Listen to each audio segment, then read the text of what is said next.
자, 여러분 오늘은 상식 퀴즈로 이 설교를 좀 진행을 해보려고 합니다. 한번 맞춰보시겠어요? 네, 감사합니다. 지난주에 비해서 이 대답 소리가 많이 나와서 너무 보기 좋습니다. 여러분 우리나라에서 가장 많이 팔린 책이 있다고 하는데요, 뭘까요? 가장 많이 팔린 책, 손 들고 얘기해 주시면 제가 스타벅스 커피를 한번 쏘도록 하겠습니다. 5, 4, 3, 2, 1. 네, 고등학생이라면 하나씩 다 가지고 있는 책이 있죠. 수학의 정석. 네, 아는 분 아시죠? 좀 일찍 얘기하지. 수학의 정석입니다. 수학의 정석. 우리나라에서 가장 많이 팔린 책이 이 책이라고 이야기하죠. 자, 그러면 이거는 좀 쉬울 거예요. 세계에서 가장 많이 팔린 책이 있습니다. 뭘까요? 네, 이 정도는 이제 우리 교회 좀 오래 다녔으니까 성경입니다. 성경. 네, 엄청난 양이 많이 팔렸다고 제가 그렇게 알고 있는데요. 10억 부 이상, 50억 부 정도 팔렸다고 그렇게 제가 알고 있습니다. 자, 그러면 마지막 문제입니다. 세계에서 두 번째로 많이 팔린 책은 무엇일까요? 네? 네. 잘 모르시는군요. 네. 세계에서 두 번째로 많이 팔린 책은 약간 논란이 좀 있습니다. 논란이 좀 있는데 사람들은 입을 모아 얘기하는 게 있어요. 논픽션 부분에서는 이거다라고 이야기하는 게 있는데 그게 바로 데일 카네기의 인간관계론이라는 책입니다. 논픽션 부분에 있어서는 정말 세계에서 두 번째 정도로 많이 팔린 책이다 이렇게 이야기를 하죠. 이 책을 보면 여러분 가장 먼저 다루는 것이 있습니다. 가장 먼저 다루는 주제가 있는데 그게 뭐냐면 인간의 본성이라는 주제입니다. 그러면서 이 인간의 본성 가운데 첫 번째로 정의하는 것이 이 비판에 대한 정의라는 것이죠. 카네기는 왜 이 인간의 본성 가운데 가장 먼저 비판에 대해서 그렇게 정의를 하고 있는 걸까요? 왜 이걸 가장 먼저 다루고 있는 걸까요? 여러분 아시듯이 인간은 관계 속에 살아가는 존재이죠. 그래서 관계를 맺다 보면 보통 나와 관계하는 그 사람이 어떤 사람인지 알고 싶어 한다라는 것입니다. 그러면서 쉽게 하는 실수가 한 가지 있는데요. 그게 뭐냐면 이런 거죠. 이 사람은 이런 사람이다라는 이제 판단을 하게 된다라는 겁니다. 너무 빠르게 그렇게 이 사람은 이런 사람이다라고 정의하게 된다라는 것입니다. 제가 한날에 유튜브를 이렇게 좀 넘겨보다가 여러분 베이직 교회 아시죠? 베이직 교회 조정민 목사님, 그 목사님이 운영하시는 답답답이라는 프로그램을 한번 보게 됐습니다. 거기에 한 성도님께서 고민을 하나 올려주셨어요. 그 고민의 내용이 뭐였냐면 이겁니다. 저는 신실한 사람이 되고 싶은데 주변에 그렇지 않은 사람을 보면 자꾸 판단하고 정죄하게 됩니다. 나를 어떻게 다스려야 될까요? 좋은 질문이죠. 참된 신앙의 모습으로 살기 원하는 그런 성도의 마음이 느껴지는 그런 질문이 이런 질문이 아닐까 생각됩니다. 그런데 이 성도님의 고민을 자세히 살펴보면 문제가 하나 있다는 것을 발견하게 됩니다. 무엇일까요? 질문을 다시 읽어줄게요. 저는 신실한 사람이 되고 싶은데 주변에 그렇지 않은 사람을 보면 자꾸 판단하고 정죄하게 됩니다. 나를 어떻게 다스려야 될까요? 문제가 뭡니까? 이미 저 사람은 신실한 사람이 아니야 라고 그 사람을 정의했다라는 것입니다. 판단했다는 것이죠. 그 결과 무슨 일이 일어났습니까? 자꾸 정죄하게 된다라는 것이죠. 그리고 더 심각한 것은 그 정죄의 기준이 뭘까요? 그 정죄의 기준이 판단을 내린 자기 자신이라는 데에 있다라는 것입니다. 여러분 우리가 사람을 비판하는 이유가 무엇입니까? 우리가 지금까지 사실 30년 이상 살아왔다면 여러분 비판 안 해본 사람은 단 한 명도 없을 것입니다. 그렇죠? 한 번쯤은 비판 다 해보셨죠? 동의하지 않으시나요? 네. 자, 30년 이상 살았으면 비판은 한 번씩 다 해보셨을 것입니다. 근데 이 비판의 이유가 무엇인지 한번 생각해 보셨나요? 부정하는 사람들도 있을 수 있겠지만 100이면 100 상대방의 말이나 행동이 내 마음에 안 들어서 그렇다라는 겁니다. 상대방의 말이나 행동이 내 마음에 안 들어서, 그래서 상대방의 모습이 내 기준에 부합되지 않으니까 그것을 고치고자 비판한다라는 것이죠. 그런데 오늘 예수님은 우리에게 비판하지 말라라는 말씀을 하고 계십니다. 예수님은 왜 비판하지 말라라고 이야기하시는 걸까? 비판을 하면 안 되는 이유라도 있어서 이런 말을 하는 걸까요? 이 시간 우리가 말씀을 통해서 예수님이 우리에게 가르치시고자 하시는 이 말씀이 뭔지를 찾아보고 성숙한 신앙인의 삶으로 한 걸음 더 걸어갈 수 있는 그런 시간 될 수 있길 주님의 이름으로 축복합니다. 예수님께서 비판하지 말라고 하시는 이유 첫 번째입니다. 따라해 봅시다. 비판은 비판을 부른다. 말씀 1절과 2절입니다. 여러분 한번 읽어볼까요? 시작. 비판을 받지 아니하려거든 비판하지 말라. 너희가 비판하는 그 비판으로 너희가 비판을 받을 것이요 너희가 헤아리는 그 헤아림으로 너희가 헤아림을 받을 것이니라. 여기서 비판하지 말라고 할 때 단어가 헬라어로는 크리노라는 단어입니다. 크리노라는 동사 원형인데요. 어렵죠? 어렵지만 조금만 더 들어보세요. 이게 무슨 뜻이냐면 판단한다, 비판하다, 심판하다, 판결을 내리다라는 의미로 사용되는 동사입니다. 이 패닝턴이라는 학자가 이런 말을 해요. 패닝턴이라는 학자가 이 용어를 해석할 때 공정하지 않게 재판하지 말라로 해석한다라는 것이죠. 그러면서 다른 사람을 급하게 판단해버리거나 자신을 평가하는 것과 다른 기준으로 타인을 재판하는 것, 이게 이 크리노라는 단어의 사용이다라는 것입니다. 그건 무엇입니까? 여기서 비판은 하나님의 자리에 서서 사람을 판단하고 정죄하는 어떤 행위를 말한다라는 것이죠. 다시 말해 예수님은 어떤 형태로든지 하나님의 행세를 하는 그런 행위를 금지하고 계시다는 것입니다. 만약 이 행위를 금하지 않을 때 무슨 일이 일어날까요? 1절에 보면은 비판을 받지 아니하려거든이라는 조건이 하나 붙죠. 보이십니까? 네, 앞서 비판하지 말라는 이 말 능동태였습니다. 또 어려운 말이 나오는데 앞에서 비판하지 말라 예수님이 그랬잖아요. 비판하지 말라 그랬을 때 이 비판은 능동태 동사입니다. 근데 뒤에 비판을 받는다, 그러니까 비판을 받지 아니하려거든이라고 이야기할 때 이 비판은 수동태 동사다라는 것이죠. 어렵죠? 능동태, 수동태 근데 사실 어렵지 않습니다, 여러분. 네. 능동은 내가 하는 것이고 수동은 내가 받는 것이니까 어렵지 않습니다. 여기서 그래서 비판은 그럼 뭡니까?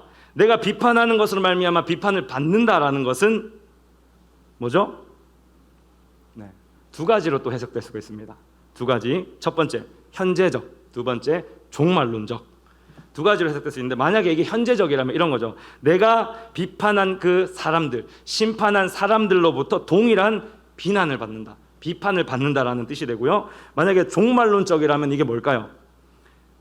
종말론적이라면 좀 위험합니다. 내가 한 비판이 하나님의 심판으로 내게 다시 다가온다라는 것이죠. 내가 한 비판이 하나님이 나를 심판하시는 거로 돌아오게 된다는 것입니다. 쉽게 말해서 심판을 받지 않으려면 결국에 뭡니까? 하나님의 자리에서 교만하게 굴지 말라라고 지금 예수님이 이야기하고 있다는 것이죠. 우리가 사실 창조될 때만 해도 이런 일은 사실 없었습니다.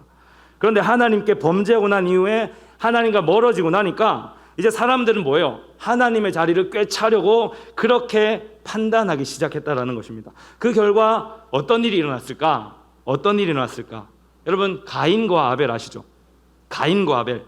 첫사람 아담과 하와 사이에 태어난 두 아들입니다. 가인은 농사를 짓는 사람이었고 아벨은 양치는 사람이었죠. 알죠? 네.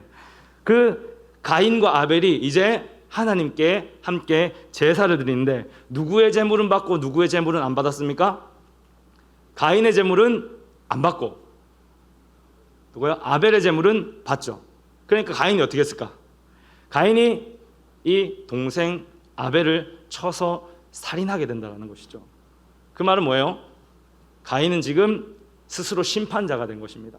심판자가 돼서 아벨을 처단한 것이다라는 것이죠. 그런데 창세기 4장 11절 12절을 보면 이런 심판에 있어서 하나님이 도리어 가인을 심판하시는 장면이 나옵니다. 함께 읽어보면 좋겠는데 창세기 4장 11절 12절입니다. 읽어봅시다. 시작. 땅이 그 입을 벌려 내 손에서부터 내 아우의 피를 받았은즉 내가 땅에서 저주를 받으리니 내가 밭을 갈아도 땅이 다시는 그 효력을 내게 주지 아니할 것이요 너는 땅에서 피하며 유리하는 자가 되리라. 아멘. 여러분, 농사 짓는 사람이 땅이 효력을 내주지 않는다, 이게 무슨 말이에요? 농사를 짓는데, 우리 농사 짓는 청년 있는 거 알고 있는데 내가 농사를 짓는데 그 땅이 효력을 내주지 않아서 열매를 안 맺는다, 그러면 뭐 결국에는 굶어 죽으라는 말이죠. 생계를 꾸려나갈 수 없게 된다라는 말입니다. 뭐예요? 하나님이 가인을 심판했다라는 것입니다. 이에 예수님이 강조하고 있습니다. 너희가 비판하는 그 비판으로 비판을 받는다. 너희가 헤아리는 그 헤아림으로 헤아림을 받는다. 여기서 헤아림은 시장에서 곡물을 측정하는 도구를 이야기합니다. 곧 평가 기준을 이야기하고 있는 것이죠.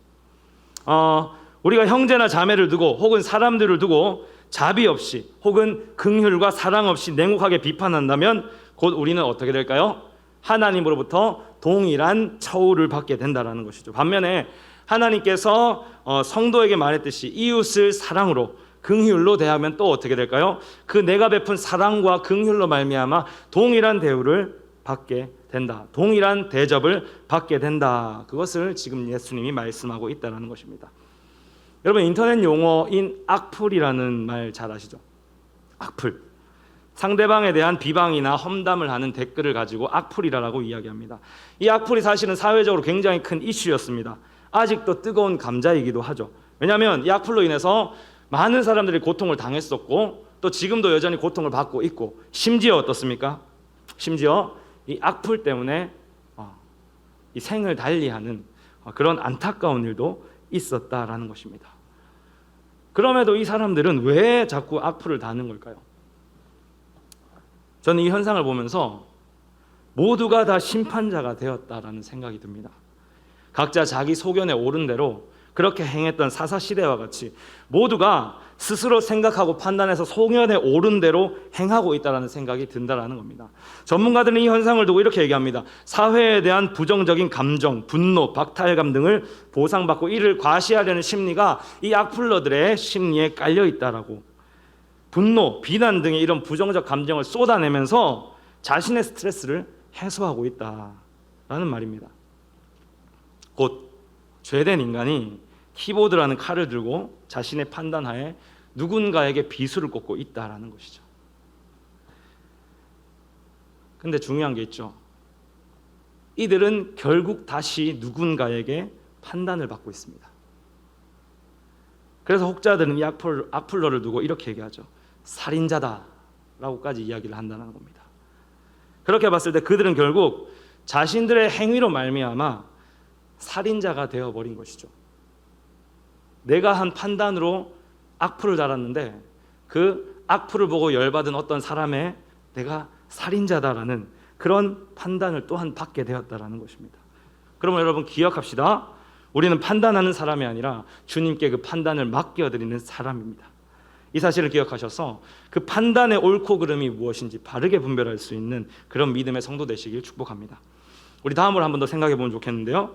우리가 정말 비판을 하면 안 되는 걸까라는 것이죠. 분명 사람이 문제가 될 만한 행동을 하는 거 당연합니다. 근데 그렇게 함에도 우리가 비판하지 않고 그냥 지켜만 봐야 될까요? 예를 들어서 뭐 그런 사람 없을 겁니다. 예입니다. 예. 교회에 술을 먹고 오는 지체가 있다. 혹시 경험해 보셨습니까?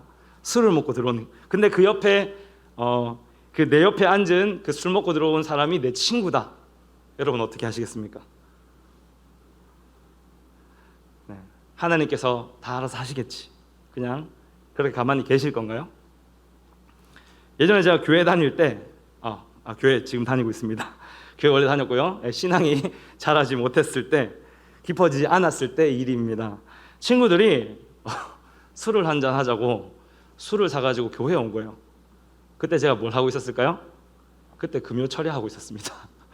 금요 처리하고 있는데 이게 사들고 친구들이 와가지고 놀자고 이야기하는 거죠. 그래서 제가 뭐 했을까요?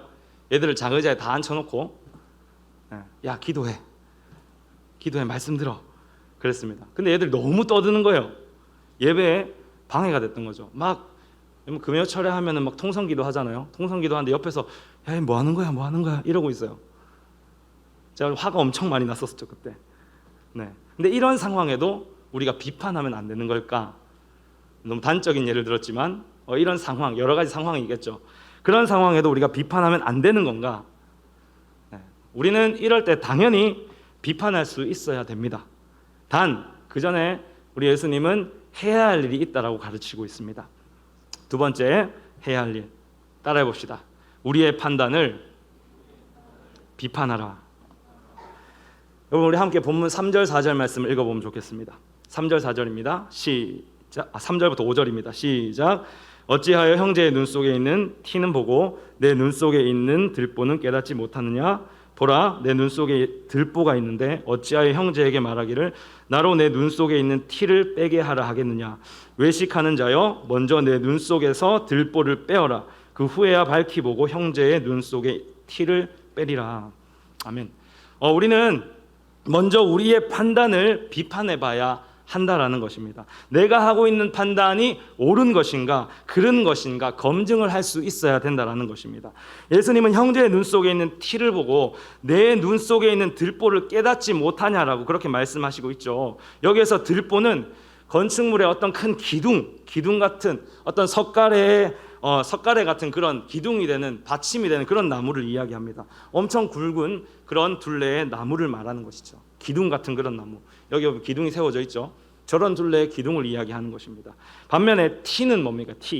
티는 작은 나무, 정말 작은 나무 막대기, 그거를 이야기하고 있다는 겁니다. 곧 예수님은 자신에게 있는 커다란 허물을 깨닫지 못함을 책망하시면서 그 허물도 깨닫지 못하고 어떻게 형제의 눈에 있는 그 작은 것은 잘못되었다라고 지적하고 있느냐, 그렇게 이야기하고 있다는 것이죠.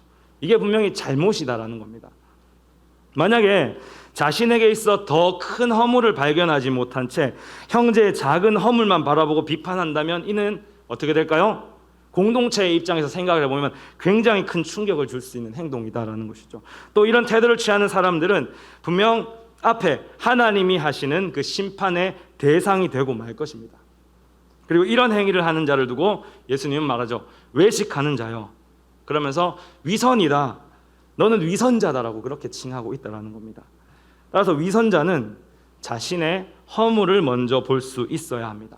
남의 허물을 말하기 전부터 자신을 점검할 수 있어야 된다는 것이죠. 내가 내린 판단, 내게 있는 그 허물, 그것을 발견할 수 있어야 된다는 것입니다. 발견하면 어떨까요, 여러분? 내가 큰 죄인이라는 걸 깨닫고 나면 어떻게 될까요? 결코 타인을 쉽게 정죄할 수는 없을 것입니다. 요한복음 8장을 보면 가늠한 여인이 나옵니다. 서기관과 바리새인들이 음행 중인 여자를 붙잡아서 예수님께 끌고 오죠. 끌고 와가지고 모세 율법에 이런 여자를 돌로 치라고 명했는데 선생님이요, 어떻게 말하겠냐? 선생님이라면 어떻게 하겠느냐? 이걸 묻고 있는 겁니다. 이게 예수님이 말씀하시죠. 너희 중에 죄 없는 자가 있냐? 죄 없는 자가 있으면 돌로 쳐라. 그렇게 얘기하고 있다는 거죠. 이때 돌로 치는 사람 있었을까요? 없었을까요? 당연히 없었습니다. 참 다행스럽기도 한데 자기 죄를 깨닫고 있었던 것 같기도 해요. 어쨌든 모든 다 죄인입니다. 우리가 누구 앞에 가가지고 나는 죄 없다 할 만한 의인은 하나도 없다라는 것이죠. 이 양심의 가책을 느낀 사람들은 다행스럽게도 돌로 쳐 죽이는 이런 어리석은 짓은 하지 않았던 것 같습니다. 모두 돌아갔죠. 그러면서 가늠한 여인과 둘이 남게 된 예수님이 무슨 말씀을 하십니까? 그 가늠한 여인을 비판하시나요? 심판하시나요? 심판이 아니라 그냥 죄를 짓지 말라 타이르고 보낸다라는 것이죠. 그렇다면 우리 이 허물 어떻게 발견할 수 있을까요? 허물을 발견하는 방법 뭘까요? 이것을 위해서는 제3자의 눈에서 바라볼 줄 아는 성찰, 영적 눈이 필요합니다. 하지만 제3자의 눈에서 자신을 바라보는 것은 결코 쉬운 일이 아닙니다. 예수님께서 어째서 깨닫지 못하느냐 그렇게 질책하실 만큼 이 커다란 나무가 우리의 눈을 가리고 있어서 우리가 제3자의 눈에서 나를 바라보는 것이 어렵다라는 것입니다. 어느 마을에 항상 이웃에 대해서 헐뜯고 험담하기 좋아하는 여자가 있었다고 합니다. 그녀는 누구에게든 단점을 만들어 들춰내고 창피를 주고 꼬투리를 잡아가지고 헐어 뜯어가지고 친구가 별로 없을 만큼 그런 아주 비판하기 좋아하는 여자였다라고 이야기하죠. 그러던 어느 날 그녀의 집에 손님이 찾아왔어요. 창가에 앉아가지고 이야기를 이렇게 두런두런 나누고 있다가 역시나 그 찾아온 손님에게 자기 옆집에 있는 맞은편에 사는 이웃에 대해서 험담을 하기 시작하는 것이죠. 그러면서 이렇게 얘기합니다. 저기 좀 봐. 저기 빨랫줄에 널린 옷들 좀 봐. 어떻게 빨래를 했길래 저렇게 더러워, 저렇게 지저분하게 빨래를 할 수 있을까? 그때 손님이 대답했다고 합니다. 좀 더 자세히 보는 게 좋을 것 같아요. 이웃집 빨래가 더러운 게 아니라 여기 유리창이 너무 더러워서 그렇습니다 라고 이야기했다는 것이죠. 짧은 이야기고 참 뻔한 이야기지만 이 이야기가 지금 뭘 말하고 있습니까? 자신의 허물을 보는 것이 그만큼 어렵다라는 것입니다. 그러나 자신이 내린 판단에 대해서 제대로 비판을 해본다면 제3자의 눈으로 자신을 볼 줄 아는 영적 눈이 있다면 우리는 분명히 깨달을 수 있을 것입니다. 자신이 그런 말할 자격이 없는 사람이라는 걸 말이죠. 자신의 허물이 너무나 큰 나머지 내 눈에 보이던 형제의 티가 그 작은 티가 비로소 별게 아니구나라는 것을 깨닫게 된다는 것입니다. 그럼 더 나아가서 내 눈에 있는 들보를 발견하고 그것을 제거했다면 후에 무엇을 해야 될까요? 5절에 보시면 예수님은 형제의 눈 속에 있는 티를 빼는 행위 자체를 부정하시지는 않습니다. 자신의 허물을 제하고 난 뒤에 그 뒤에도 내 형제에게 그 티가 보인다면 그 티를 제거해 줘야 된다라고 그렇게 말씀하고 있다라는 것이죠. 그러면 이 티는 어떻게 하면 빼줄 수 있을까요? 어떻게 하면 빼줄 수 있을까요? 내 안에 허물을 제거한 사람은 어떻게 그 티를 빼줘야 될까요? 하나의 이야기를 들려드립니다. 여러분 공사장 가보셨죠? 공사장 가보면 온통 어떻습니까? 지저분한 잡동사니 쓰레기들이 가득 쌓여 있습니다. 로스 아일랜드에 이 제이콥이라는 이 부인이 있었습니다. 이 부인이 집수리를 하는데 이 집수리를 하는 사람들이 하루 종일 공사를 해놓고 끝나면 그냥 막 너저분하게 다 쓰레기들을 정리하지 않고 그냥 보내버리는 거예요. 돌아가 버리는 거예요. 그래서 이거를 보고 나서 고민이 생겼습니다. 어떻게 이 일을 해결해야 될까? 어떻게 해결했을까요?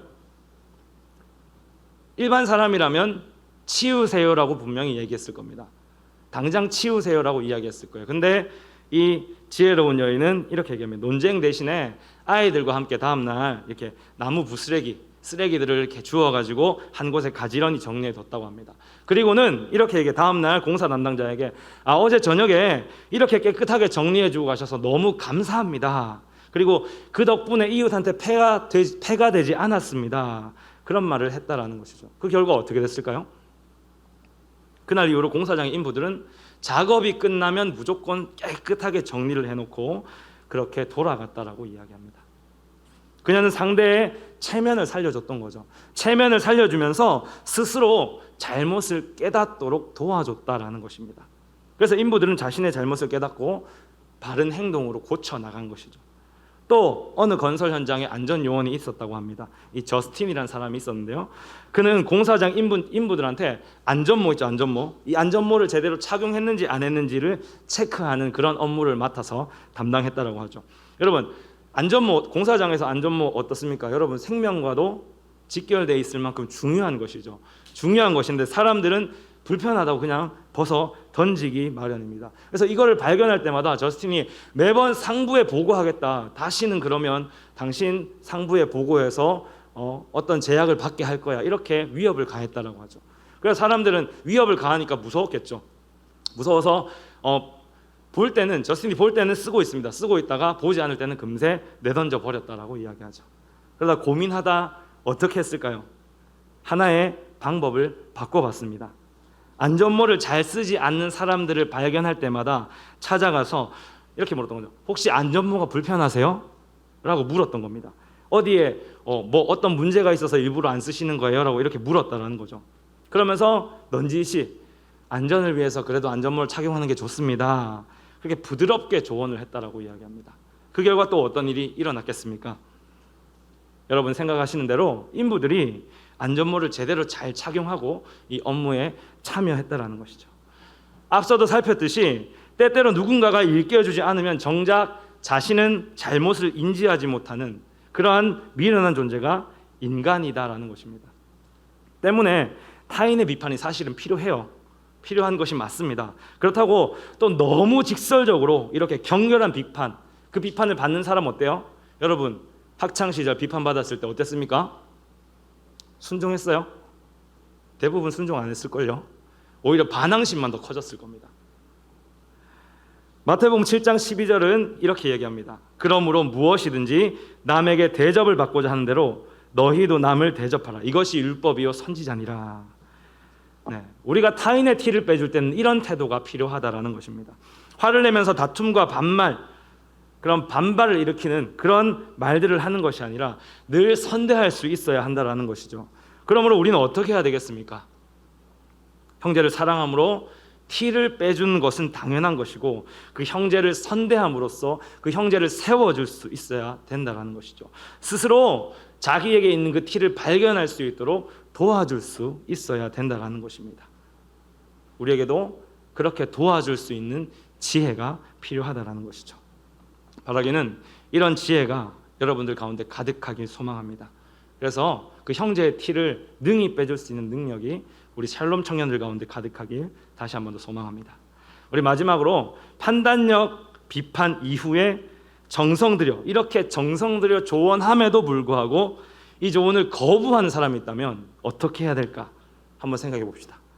내가 정말 정성 들여서 이 친구에게 내 정성을 다해서 아니 그거 아니야 라고 이렇게 도와줬는데 이거를 거부하는 사람이 있다면 어떻게 해야 될까?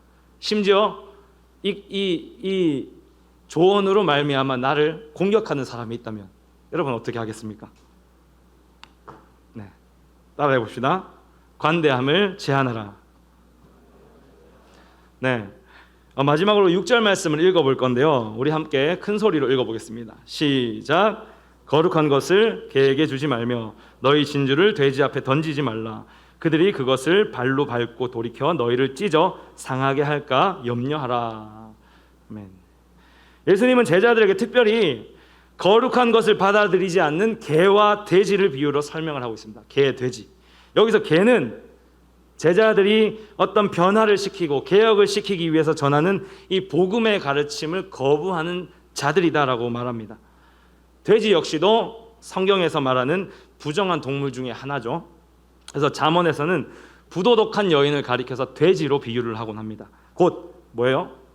이 거룩한 것을 거부하는 자들, 받아들이지 않는 개와 돼지는 같은 대상을 가리켜서 그렇게 비유로 말씀하고 있다는 겁니다. 또한 그러면 거룩한 것은 무엇이겠습니까?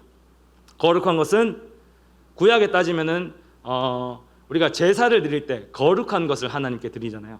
거룩한 것을 하나님께 드리는데 그 거룩한 것이 무엇입니까? 지금 예수님이 가르치는 복음을 이야기하고 있는 것입니다. 진주 역시 귀한 것을 나타내는 의미로 사용이 되죠. 그래서 거룩한 것과 진주는 같은 맥락에서 사용되는 말입니다. 그렇게 봤을 때 예수님의 말씀은 이렇습니다. 개, 돼지와 같은 사람들은 제자들이 전하는 거룩하고 귀한 것의 가치를 알아보지 못한다. 그래서 도리어 발로 짓밟고 심지어 귀한 것을 전하는 자를 공격하기까지 한다. 그러니까 그들에게는 주지 말라. 그렇게 얘기하고 있다는 것이죠. 이런 이들에게 이 귀한 복음의 가치를 알게 할 필요가 없음을 말씀하고 있다는 것입니다. 이런 말씀은 잠언에도 동일하게 등장합니다. 잠언 23장 9절 말씀인데요. 미련한 자의 귀에 말하지 말지니 이는 그가 내 지혜로운 말을 없인 여길 것임이라. 미련한 자에게 말할 필요가 없다는 것이죠. 조언을 듣는 자에게는 얼마든지 조언을 하면 됩니다. 근데 그걸 듣지 않으려고 하는 자들에게는 말할 필요 없다는 것입니다. 또 마태복음 10장 14절에 보면 비슷한 맥락으로 하시는 말씀이 있어요. 복음을 전하라고 제자들을 보낼 때 그때 하는 말씀이 있습니다. 누구든지 너희를 영접하지도 아니하고 너희 말을 듣지도 아니하거든 그 집이나 성에서 나가 너희 발에 먼지를 떨어버리라. 다시 말해 들으려고 하지 않는 자들에게는 조언조차 할 필요가 없다라는 것입니다. 여기서 먼지를 떨어버린다. 특별히 성이나 집에서 나가서 먼지를 떨어버린다. 그건 뭐예요? 이 성이나 집에 심판이 임할 것임을 이야기하고 있는 말이라는 겁니다. 이 심판받게 그냥 내버려 두라라는 것이죠. 그런 의미에서 비판에 대한 자세, 우리는 어떠해야 하겠습니까? 누군가 우리에게 정말 성실한 마음으로 조언해 준다면 그것을 잘 듣고자 하는, 잘 듣고 새기고자 하는 그런 겸손한 자세, 겸허히 받아들일 수 있는 넉넉한 자세가, 마음이 우리에게도 필요하다라는 것이죠. 여러분, 공동체 안에는 다양한 사람들이 존재합니다. 그래서 서로를 판단하고 정죄하는 일들이 자주 일어나게, 빈번하게 일어나게 됩니다. 그런 가운데 우리 주님이 오늘 분명히 말씀하고 계신 게 있죠. 비판은 비판을 부르니 판단하지 말라. 비판하려거든 내 안에 허물을 먼저 빼내고 그렇게 판단하고 조언해라. 여러분, 하늘나라 공동체는 형제와 자매들에 의해 서로의 모습을 교정받으면서 함께 성장하는 공동체입니다. 다시요, 형제와 자매들, 지체들이죠. 내 옆에 있는 그 지체들의 비판함으로 말미암아 함께 성장하는 공동체. 내 모습을 그 비판, 옳은 비판이겠죠. 그 옳은 비판으로 말미암아 교정해 나가면서 이 공동체가 정말 하나님 보시기에 아름답게 교정되어가는, 그게 교회 공동체, 하늘나라 공동체다라는 것입니다. 그래서 이 공동체는 함께 성장함으로 하나님 아버지의 뜻을 이루며 더 나은 의를 위한 그 선을 목표로 달려갈 수 있어야 한다는 것이죠. 이를 위해 우리가 서로를 더 배려하고 사랑했으면 좋겠습니다. 그래서 그 사랑으로 말미암아 우리 샬롬 청년부가 더욱더 사랑 가득한 단단한 공동체가 될 수 있길 주님의 이름으로 축복합니다. 말씀을 마무리하도록 하겠습니다. 여러분, 정갑신 목사님이라는 분 아시죠? 들어보셨나요? 예전에 우리 특세 때 특세 강사로도 오셨던 그런 목사님입니다. 저희 경기도 화성에 예수향남교회라는 그런 교회를 담임하고 계시는 목사님인데요. 이 목사님이 과거에 겪었던 일을 한 가지 소개해 드리려고 합니다. 이 목사님은 여러분 신앙촌이라고 들어보셨습니까? 신앙촌. 네. 이단의 본거지. 과거에 이단의 본거지. 그래서 그 신앙촌 출신이 지금 신천지 이만희도 있죠. 이런 이단의 본거지라 불릴 만한 신앙촌에서 유년 시절을 보냈어요. 부모님들이 그 신앙촌에서 신앙생활을 했다. 이단에 빠져 있었다라는 겁니다. 그 유년 생활을 하다가 어느 날 이제 깨달았던 거죠. 자신이 믿고 있는 것들이 다 가짜다라는 걸 깨달았다는 겁니다. 깨닫고는 이제 서울로 가족이 다 같이 이사를 오게 됩니다. 이사를 갔더니 이 목사님이 알 수 없는 외로움 때문에 너무 힘들었다라는 것이죠. 친구가 없었던 것도 아니고 주변에 친구들 너무나 많은데 그때마다 마음에 외로움 때문에 정말 많이 힘이 들었다라고 그렇게 이야기를 합니다. 그러다가 한날 교회에서 들려오는 그 찬양 소리를 듣고 마음에 이끌림이 있어서 그 교회를 나아가게 됩니다. 그래서 그 교회가 참 나의 피난처가 되었다라고 그렇게 고백을 하고 있는데요. 근데 이러다가 교회 생활을 했겠죠. 하다가 고등학생이 돼서 이 목사님이 비행 청소년이 됐다라고 고백합니다. 비행 청소년이 돼서 어떻게 보면 교회는 그 당시 교회 어떻습니까? 우리가 자라난 것보다 훨씬 더 예전 교회니까 보수적이잖아요. 그 교회에서 비행 청소년 달갑게 여깁니까? 달갑게 여기지 않죠. 싫어합니다. 근데 그 비행 청소년이 교회의 어떤 집사님의 공부도 잘하고 정말 예쁜 딸과 사귀고 있다. 어때요? 부모님들이 좋아할까요? 좋아하지 않죠. 그래서 이 담당 교육자가 이런 말을 했다고 합니다. 너는 교회를 왜 다니는 거야? 이런 식으로 교회를 어지럽게 할 거면 다음 주부터 교회 나오지 마. 교회 안 나오면 안 되겠냐? 이렇게 얘기를 했다는 것이죠. 물론 이 목사님은 비행 청소년이라서 별로 큰 그런 마음의 요동 없이 죄송합니다 하고 끝이 났다고 합니다. 근데 제가 이 이야기 속에서 발견한 것은 말이 이렇게 다르다라는 것이죠. 반면에 이 광경을 보던 이 반교사 선생님이 있었다고 해요. 그 선생님이 목사님께 이렇게 말했다고 합니다. 나는 너를 나쁘게 보지 않아. 너는 정말 기대가 많이 되는 친구야. 그러니 아무 걱정하지 말고 열심히 교회 나와. 너 열심히 교회 다녀야 돼. 이런 말을 했다라는 것이죠. 목사님이 이 말을 듣고 어떻게 했을까요? 선생님의 말을 듣고 교회를 좋아하고 즐거워하고 사랑하게 되었다라고 이야기합니다. 목사님이 다녔던 교회가 이 교회가 아니라 우리 교회가 된 거죠. 내 교회가 되었다라는 것입니다. 그래서 목사님은 대학을 졸업할 때까지 주일 예배에 단 한 번도 빠지지 않고 참석을 했다라고 이야기하죠. 이처럼 사람을 세우는 것은 비판의 날선검이 아닙니다. 따뜻한 위로와 조언의 한마디다라는 것이죠. 다시 한번 소망하기는 하나님 나라는 더 나은 의를 위해 자신의 모습을 돌아봐야 하는 나라입니다. 혹시 내가 하나님의 자리에서 사랑 없는 자가 아닌지 한번 돌아보십시오.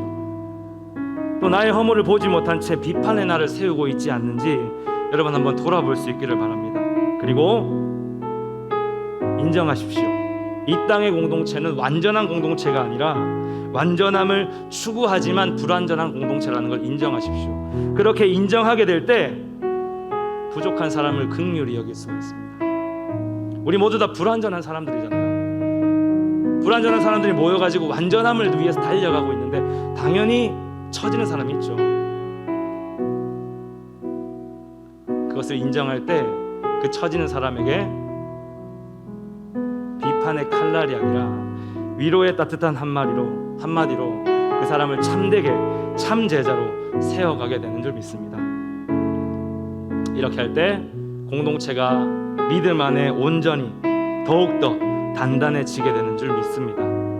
이러한 단단함이 우리 샬롬 공동체 가운데 여러분들의 삶 가운데 나타나길 주님의 이름으로 축복드립니다.